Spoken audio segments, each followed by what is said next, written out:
Proses penyelidikan dugaan pemalsuan kualitas beras oleh PT Indo Beras Unggul masih berlangsung. Sabtu siang sejumlah anggota kepolisian dari Polsek Kedung Waringin mendatangi kawasan pabrik namun tidak memberikan konfirmasi lebih lanjut mengenai kedatangan mereka. Pasca penggerebekan Kamis malam lalu, aktivitas gudang beras PT Indo Beras Unggul berjalan normal. Lalu lalang kendaraan truk pengangkut beras masih beroperasi keluar masuk area pabrik.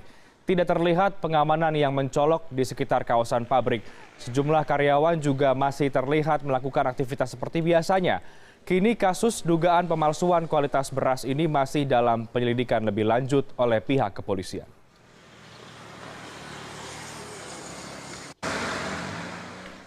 Dan saat ini sedang berlangsung konferensi pers terkait kasus dugaan pemalsuan kualitas beras PT Indo Beras Unggul oleh juru bicara PT Indo Beras Unggul, Jo Cho Seng di kawasan Senayan, Jakarta. Kita akan langsung bergabung ke sana. Kurang jelas? Ya, silakan. Dari mana, Mbak? Namanya? Ya. Lalu kemarin itu kan terkait dengan penjualan ya. Mengapa sampai pihak kepolisian ini menyegel pabrik beras seperti itu? Kemudian saat ini langkah apa selain klarifikasi ini? Apakah sudah ada upaya hukum atau langkah hukum yang diambil untuk tentunya membersihkan nama PT itu sendiri jika memang yang dituduhkan ini tidak benar? Ada lagi? Rekan-rekan? Bisa dijelaskan lagi soal angka kebutuhan ini sama kandungan yang disebut KPPO kan yang jumlah karbohidrat sama satu lagi ya Pak. Lemak ya, kandungan lemak ya. Karbohidrat ya. Karbohidrat sama Protein. ya. Mungkin bisa ditunjukkan dan terus dijelaskan. Oke, dari media mana? Dari Kompas ya. Oke. Satu lagi? Dengan Mbak Angel ya? Angelina dari Tempo. Pengen dijelasin aja sih Pak, sebenarnya apa sih yang terjadi nih? Karena kan yang pihak kepolisian bilang A, pihak PT Ibu bilang B. Kita kan masih sebenarnya yang kenapa sampai bisa polisi itu menyegel itu kan kita miss di situ tuh. Kalau menurut polisi kan ini menurut PT Ibu ini. Nah sebenarnya tuh gimana? Sebenarnya yang terjadi itu seperti apa? Oke, cukup ya. 3 dulu ya. Jadi dari Sabrina dulu Pak, yaitu tentang penyegelan mungkin yang diberikan garis polisi ya, langkah hukum apa yang sudah diambil oleh PT Ibu. Ya. Mungkin ini ada terima kasih, pertanyaan sangat menarik ya. Ya. Mungkin sama ada kemiripan dengan pertanyaan yang ketiga ya. Jadi kami perlu menjelaskan bahwa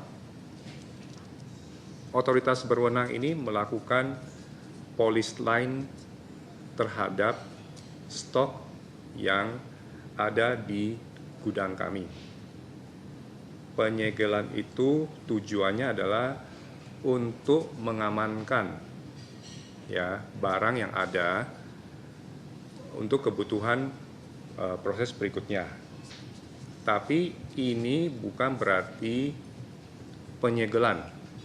Ya, sampai saat ini bukan penyegelan. Ini adalah police line yang diberikan atas stok kami yang menjadi temuan dari otoritas yang berwenang. Ya, jadi sampai hari ini belum ada penyegelan yang dilakukan terhadap pabrik kami. Ya, dan kami sangat kooperatif dengan apa yang menjadi temuan maupun prosedur yang dilakukan oleh teman-teman kami yang dari otoritas yang berwenang. Dan kami masih menunggu ataupun mengikuti arahan selanjutnya dari pihak otoritas yang berwenang. Demikian ya. Jadi mengenai upaya hukum, kami belum melakukan upaya hukum apapun melainkan mau mengklarifikasi dan menjelaskan isu yang berkembang saat ini, ya. Jadi dan kita mengklarifikasi dan kita juga akan mencari konfirmasi atas apa yang saat ini sedang terjadi gitu, ya. Yang kedua, Bisa jelaskan. ya, mengenai angka kecukupan gizi, ya, atau informasi nilai gizi, ya. Mungkin kalau ya kalau kita lihat dari catatan sini yang sebelah kalau di kemasan belakang ini adalah sebelah kiri bawah, ya. Di kiri bawah ini sebetulnya kan ada dua angka yang kami cantumkan. Yang sebelah kanan itu adalah angka kandungan gizi, ya.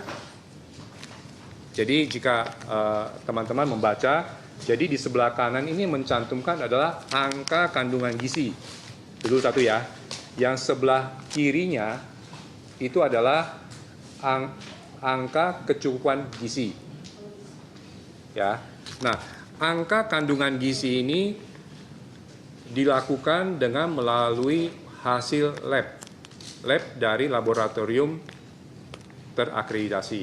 Jadi produk kami yang kami uji ini mengandung nilai gizi yang tercantum di dalam angka ini, ya. Salah satunya adalah karbohidrat sebanyak 77 gram, ya.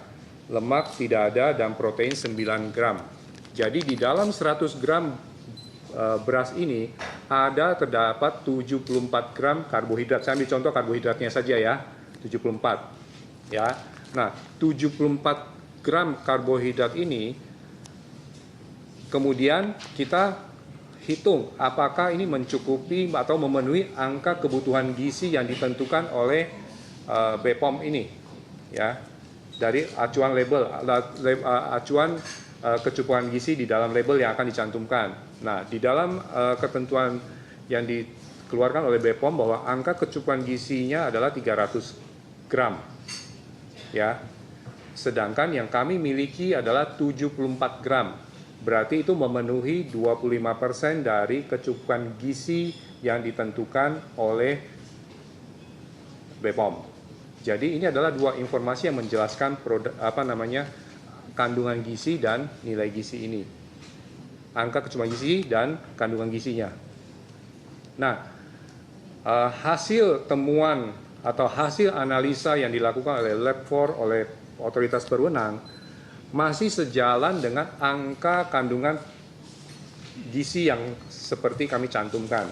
Jadi pada dasarnya mungkin ini adalah ketidakakuratan membandingkan angka yang kami sebutkan di sini, ya, bahwa AKG, angka kecukupan gizi, tidak dibandingkan langsung dengan kandungan gizinya, tetapi berkorelasi bahwa kandungan gizi yang ini mencukupi standar 25% AKG yang ditetapkan oleh BPOM. Ya, saya pikir itu. Sudah jelas, ya. Ada lagi yang ingin ditanyakan? Sudah. Ya. Ya. Iya, nggak apa-apa. Sebenarnya ini segmentasi dari RMW ini berasnya kan orang bilang beras premium. Nah, ketika nyebut ini premium, ada nggak sih waktu ngambil gabah dari petani itu persyaratan khusus gitu yang disyaratkan sama PT itu sendiri untuk mengambil berasnya? Saya pengen tahu jenis gabah apa yang diambil sampai hitungan produksinya. Sebenarnya tadi kan pernyataannya menarik, ini yang bilang hanya menentukan harga jual sampai B2B, mungkin ke retailnya. Sebenarnya dari PT Ibu itu berapa sih harga jual beras ini sendiri? Apa yang saya tahu itu, lalu terus Harga jual mungkin pada mitra. harga proses produksinya itu gimana? Terus yang kedua itu, tadi lab yang dipakai apa ya? Kenapa bisa beda sama yang polisi? Labnya apakah ada bisa beda gitu? Dua itu aja. Ya.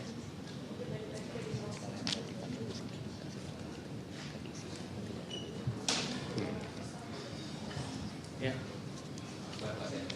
Ini untuk mengklarifikasi aja ditudingnya bahwa PT Ibu juga melakukan persaingan atau monopoli yang diulang persaingan Kalau boleh tahu klarifikasi sebenarnya ketika PT Ibu membeli gabah tersebut dari petani berapa sih besarannya dan apakah petani ini juga diberikan kesempatan untuk melakukan atau memberikan harga jualnya itu kepada penawaran maksud saya kepada PT Ibu. Terima kasih. Oke, masih ada? Ada lagi? Ya, ada lagi yang mau tanya? Oke. Baik, ya. Selama kasus ini masa pemeriksaan itu Dari mana Mbak? Namanya? Oke, so. selama kasus ini Pak, itu produksinya nanti masih diteruskan.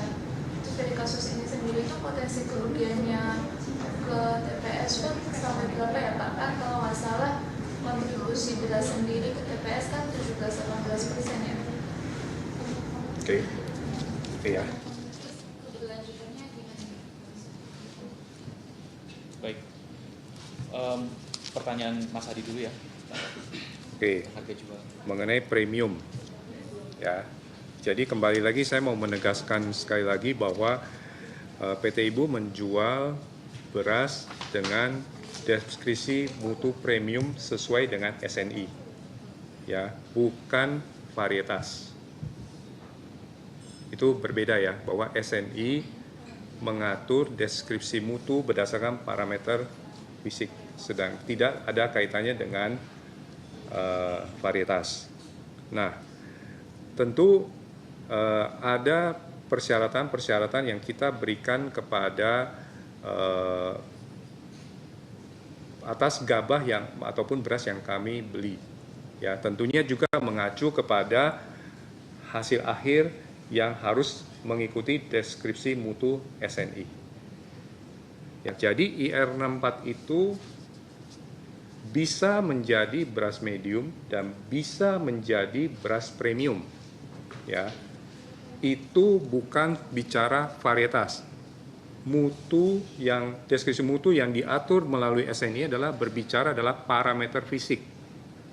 Ada nanti teman-teman media bisa melakukan pencarian informasi itu melalui BSN ini, Badan Standar Nasional ini, mengenai bagaimana sih parameter mutu yang ditentukan oleh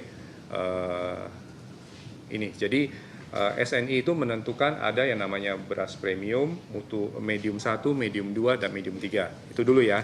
Jadi dalam kami menentukan pembelian gabah itu juga akan mengacu kepada hasil akhirnya itu akan memenuhi SNI itu sendiri. Ya. Nah, soal mengenai harga jual kepada mitra, bisa sekali lagi di yang tadi. Jadi dari gambaran biaya produksinya itu gimana sih Pak? Kemarin sempat disinggung juga harganya itu terlalu tinggi buat di pasaran, 13 sampai 20 ribu ada pernyataan. Ya, demikian tadi konferensi pers yang masih berlangsung dari penjelasan oleh perwakilan ataupun juru bicara dari PT Indo Beras Unggul yang masih berlangsung saat ini di kawasan Senayan di Jakarta. Dan memang pemeriksaan kasus pemalsuan beras oleh PT Indo Beras Unggul atau IBU di Bekasi, Jawa Barat masih dilanjutkan, namun polisi belum menetapkan satupun tersangka. Sementara itu masyarakat diimbau agar terus waspada terhadap beras palsu yang masih tersebar di berbagai retail modern. Kadif Humas Polri Irjen Pol Setio Wasisto mengatakan 15 orang saksi sudah diperiksa oleh Satgas Pangan, namun belum ada yang dinyatakan sebagai tersangka. Saksi-saksi itu terdiri dari tingkat petani, pedagang, hingga ke pabrikan. Setio juga mengimbau masyarakat lebih waspada karena 2 merek beras yang dipalsukan, Maknyus dan juga Ayam Jago, memiliki kadar gizi berbeda dengan yang tertera di kemasannya. Hal ini disebabkan oleh penggunaan beras kualitas subsidi oleh PT IBU. PT IBU membeli gabah kering langsung dari petani dengan harga lebih tinggi. Oleh karena itu, PT IBU dapat dikenai sanksi sesuai dengan Undang-Undang Pangan, Perlindungan Konsumen, serta Persaingan Curang. Terkait dengan beras yang di PT IBU memang itu beras IR64, di mana mendapatkan subsidi, petani mendapat subsidi dari pemerintah untuk benih, kemudian pupuk, kemudian obat-obatan. Ini dari pemerintah, itu menurut Menteri Pertanian sampai sekitar 30 triliun untuk subsidi itu saja. Nah, ini juga seharusnya keuntungan itu diterima oleh petani, oleh pedagang atau middleman, juga oleh konsumen. Intinya kalau saya boleh mengatakan petaninya senyum, pedagang atau middleman-nya senyum, konsumen juga senyum. Jadi jangan ada yang cemberut, gitu. Karena kita juga pengen ini menjadi keuntungan margin profit yang terdistribusi dengan wajar menuju ekonomi yang berkeadilan. Yayasan Lembaga Konsumen Indonesia atau YLKI belum mendapat pengaduan dari konsumen terkait beras kelas medium yang dijual dengan harga premium. Meski begitu, YLKI meminta pemerintah untuk menarik peredaran beras kemasan merek Maknyus dan Ayam Jago dari pasaran. Ya, kalau soal kebenaran itu yang justru polisi yang harus membuka kepada publik. Apakah betul-betul memang itu beras yang subsidi kemudian dijual secara premium, itu kan menurut saya memang terlalu dramatis ya. Tapi yang terpenting kan dari sisi Undang-Undang Perlindungan Konsumen, dari sisi labeling, itu apa yang dijual di dalam bungkus harus sesuai dengan label yang ada di bungkus itu. Jadi kalau labelnya A ya isinya harus A, tidak boleh ditulis A isinya B. Nah, itu yang konteks pelanggaran di dalam Undang-Undang Perlindungan Konsumen terhadap beras merek dari yang melanggar itu. Melalui pesan singkat, Komisaris Utama PT 3 Pilar Sejahtera Food Tbk, Anton Ampriantono, membantah beberapa isu yang ditujukan pada anak perusahaannya, PT Indo Beras Unggul. Terkait penggunaan beras varietas CR64, Anton Ampriantono mengatakan bahwa beras varietas ini sudah lama digantikan dengan beras varietas Ciherang, kemudian kembali diganti dengan Inpari. Selain itu, menurut Menteri Pertanian era SBY ini, beras CR64 tidak disubsidi. Ia juga mengklaim beras yang sudah dijual juga sudah sesuai dengan Standar Nasional Indonesia atau SNI. Anton membantah anak perusahaannya telah merugikan negara hingga ratusan triliun karena keuntungan perusahaan PT 3 Pilar Sejahtera Food Tbk hanya 4 triliun rupiah per tahun. Anton juga menyesalkan penerapan SK Mendak terkait harga eceran tertinggi yang ditandatangani pada 18 Juli 2017. Penerapan SK ini hanya berlangsung 2 hari setelah ditandatangani sehingga PT Indo Beras Unggul tidak dapat melakukan penyesuaian.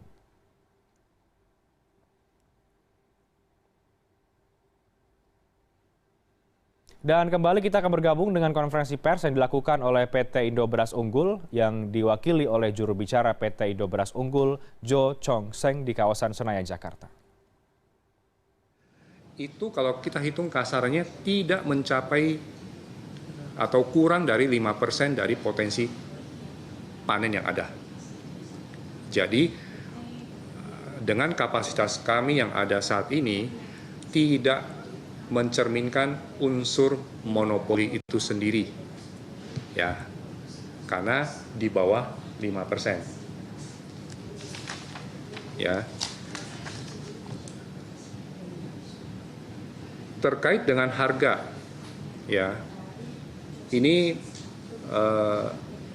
banyak pertanyaan bahwa ataupun membanding-bandingkan antara harga yang kami tentukan dengan harga yang para penggilingan lainnya lakukan, seolah-olah tidak bisa bersaing. Saya ingin sampaikan bahwa gabah yang kami beli itu memiliki spesifikasi tertentu yang berbeda dengan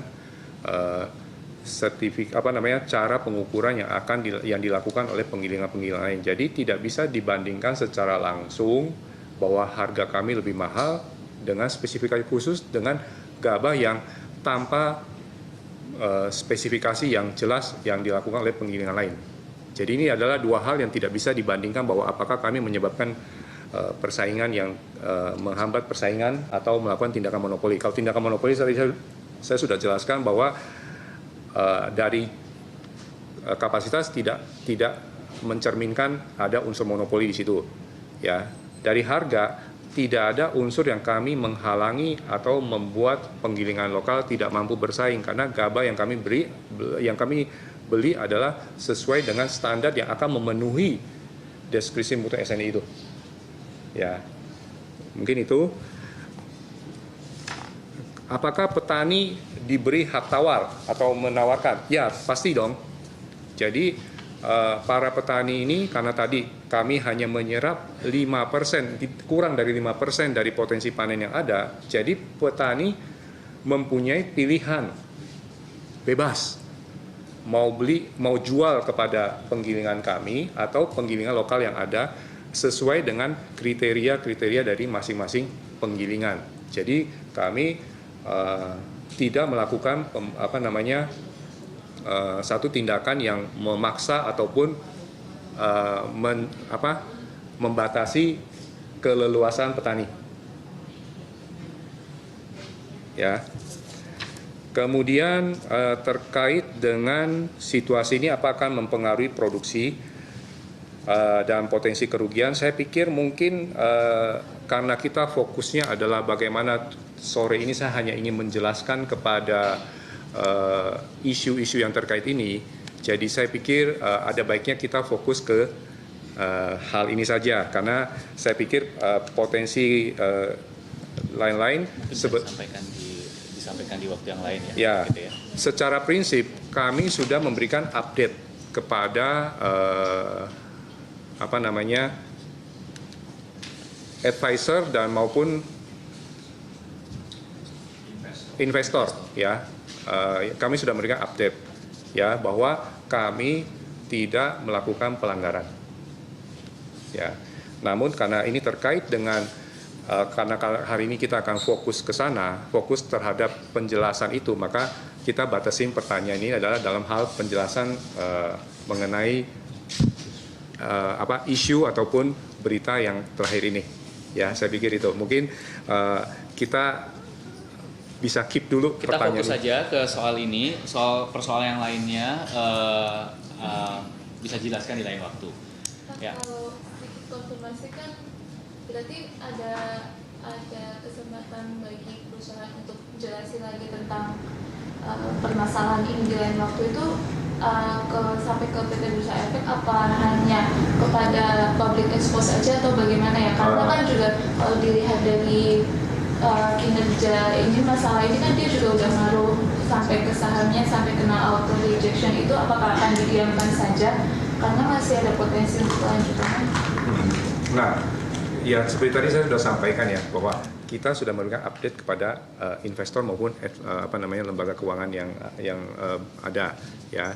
Nah, mengenai hal-hal lain ya tadi saya jelaskan bahwa tidak perlu, jadi update sudah kita berikan dan kami ingin menegaskan kembali bahwa kita tidak melakukan pelanggaran.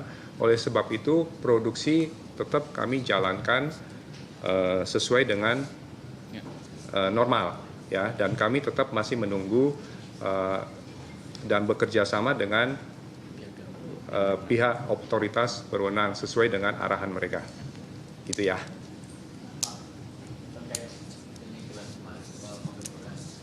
Menurut perusahaan, apakah yang dilakukan Satgas Pangan ini merupakan tindakan yang adil, mengingat hal yang sama dilakukan oleh perusahaan lain? Artinya ketika mereka dalam rangka memenuhi mutu beras yang dia jual, mereka membeli dari petani juga, kemudian mengolah, mengemas untuk mencapai mutu tertentu. Nah, menurut PT itu, apakah tindakan yang kemarin itu sebagai sesuatu yang benar, mengingat hanya dilakukan kepada PT itu? Kemudian Pak, yang kedua, yang menjadi background dari Satgas dari informasi di belakang adalah soal keadilan, mengingat tingginya margin yang diambil dari di rantai distribusi.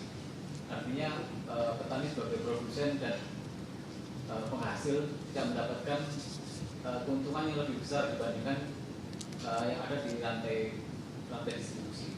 Nah, PT dianggap ada di rantai itu, sehingga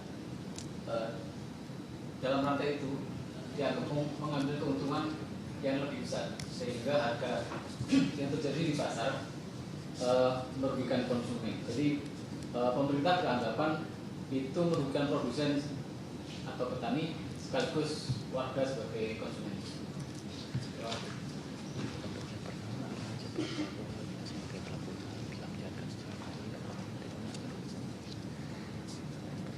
Oke, masih ada? Menyambung sih yang tadi masih berhubungan pertanyaan pertama tadi. Saya cuma pengen nanya apakah PT Ibu ini merasa ada persaingan bisnis di balik penggerbekan kemarin itu? Oke. Setelah kemarin ada penggerbekan itu, kemudian sekarang PT Ibu ini masih berjalan normal, produksinya seperti biasa, atau bagaimana kemudian di outlet apakah ada warning tertentu gitu atas penjualan beras, apa ditarik atau? Oke, ya. Ya, jadi pada saat kesempatan ini kami hanya akan memberikan klarifikasi tentang isu yang berkembang, dan kami tidak berada dalam posisi untuk menilai adil tidaknya tindakan Satgas ini. Tentu ya otoritas berwenang mempunyai dasar tertentu dalam menentukan pemeriksaan dan lain-lain, dan itu adalah dalam rangka mereka melaksanakan tanggung jawabnya. Ya, yang ingin kami jelaskan adalah bahwa hari ini kami jelaskan bahwa kami tidak melakukan satu pelanggaran, ya, dengan penjelasan kami yang tadi ini, ya, dan perihal karena tidak melakukan pelanggaran dan bahwa pabrik kami ini tidak disegel, ya, saya mau tegaskan lagi, bukan disegel ataupun disita, tetapi stok kami adalah diberi polis lain untuk proses lebih lanjut dari otoritas berwenang. Ya, dengan demikian kami masih tetap melanjutkan kegiatan operasional sebagaimana biasanya sampai ada keterangan lebih lanjut dari otoritas yang berwenang. Nah, perihal ketidakadilan dan lain-lain sudah kami jelaskan bahwa disparitas harga yang disebutkan, kami juga sampaikan bahwa kami hanya menentukan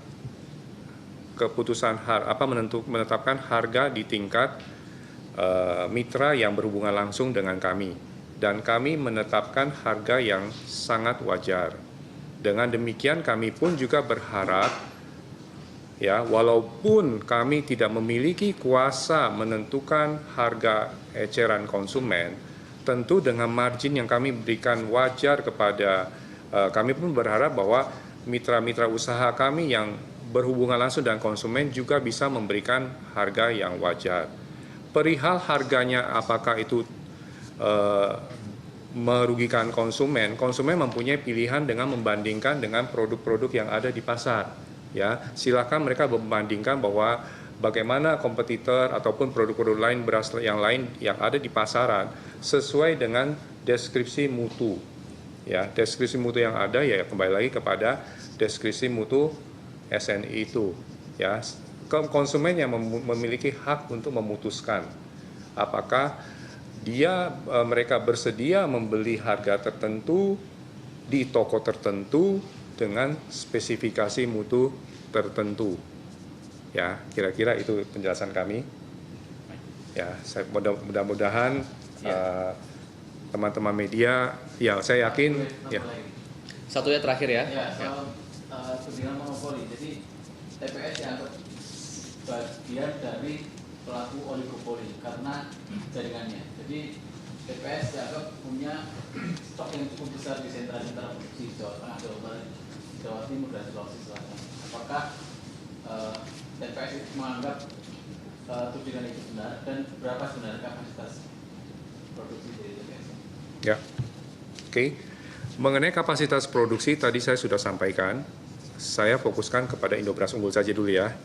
Jadi kapasitas PT Indobras Unggul adalah yang berjalan saat ini adalah 4.000 ton per bulan. Jika kapasitas PT Indobras Unggul 4.000 ton beras per bulan ini dibandingkan dengan total konsumsi beras nasional saat ini, perkiraan total konsumsi nasional itu kira-kira 3 juta ton, 3 sampai 4 juta ton. Jadi bisa per bulan ya, sama-sama kita membandingkan per bulan ya. Jadi kapasitas produksi yang PT Ibu yang berjalan saat ini adalah 4.000 ton per bulan, kita bandingkan dengan total konsumsi nasional Indonesia per bulan. Kira-kira 3 sampai 4 juta ton. Nah, silakan teman-teman media menilai sendiri apakah itu dikatakan sebagai oligopoli, monopoli, atau lainnya. Ya, secara perhitungan maupun dengan jaringan yang kita miliki saat ini, silakan teman-teman media menilai sendiri. Ya, apakah ini memenuhi unsur monopoli ataupun oligopoli yang dimaksudkan? Itu ya.